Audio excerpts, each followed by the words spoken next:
Hey guys, welcome back to our channel. Well, the results are in and our countertops turned out gorgeous. So it's been 4 months since we painted our countertops with Dixie Belle all-in-one mineral paint. It's called Silk.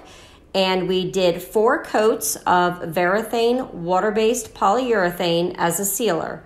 We highly recommend you wait the full 30 days as a curing time.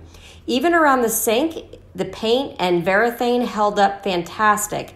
There is one spot that you're going to see right here coming up that it wore down a little bit, but we were probably not as careful around the sink in waiting the full 30 days.